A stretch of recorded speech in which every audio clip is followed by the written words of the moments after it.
وفي يوم من الأيام وفي بلد بعيدة مش باينة على الخريطة كان في سلطان اسمه جودان، راجل قوي وحكيم، بس عنده عيب خطير.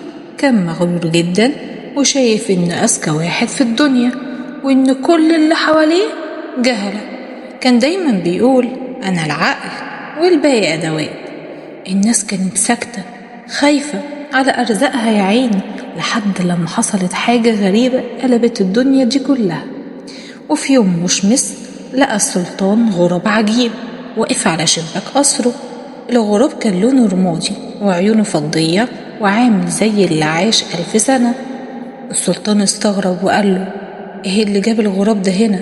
حرس امسكوه.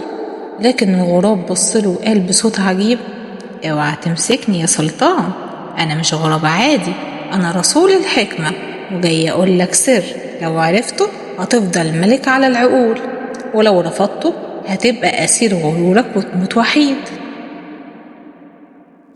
السلطان ضحك وقال له غراب يعلمني انا؟ طب قول يا عم رسول الحكمة، عندي 5 دقايق فاضيين الحقني فيهم. الغراب قال له طيب اسمع وهحكي لك 3 حكايات وكل حكاية فيها سر، لو فهمته هتعرف تحكم بلادك بحكمة مش بالقوة.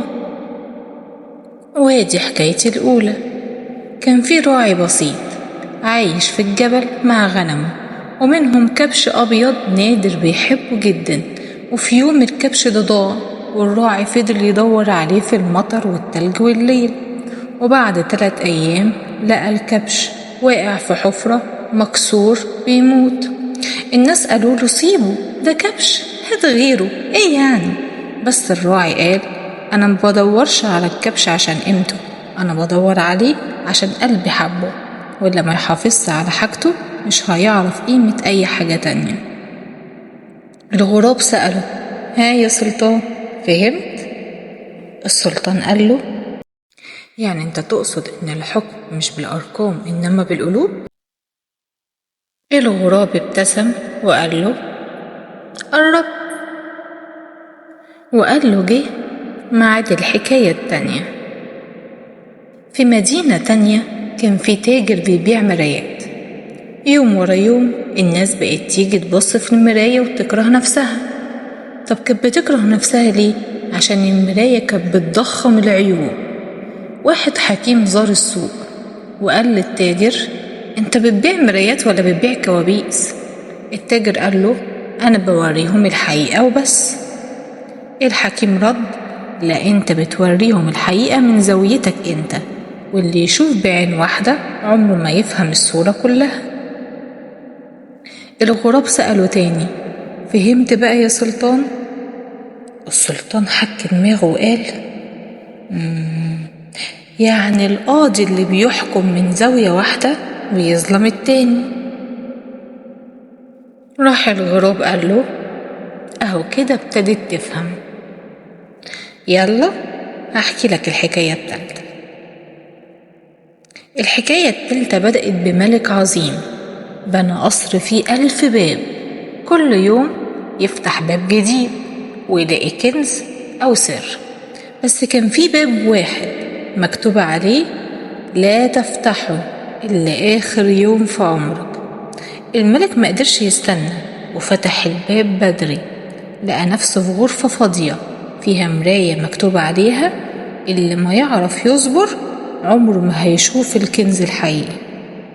وفجأة القصر وقع وكل حاجة اختفت، وتحول الملك لظل بيلف في صحراء ملهاش نهاية. وراح الغراب سأله للمرة الأخيرة ودي فهمتها يا سلطان؟ السلطان كان ساكت، وبعد لحظة قال الصبر هو مفتاح الملوك مش السيوف.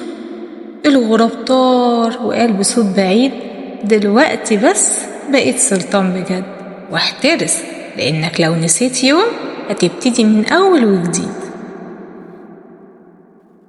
ومن يومها السلطان جودان اتغير، بقى يسمع للناس ويشاور الحكماء ويبني مش يهدم، واللي يشوف يقول ده مش سلطان، ده راعي قلوب.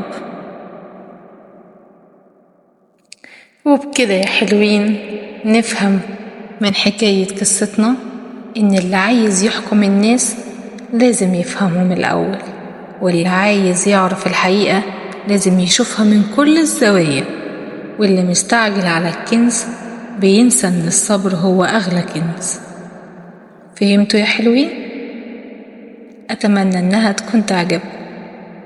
مع السلامة.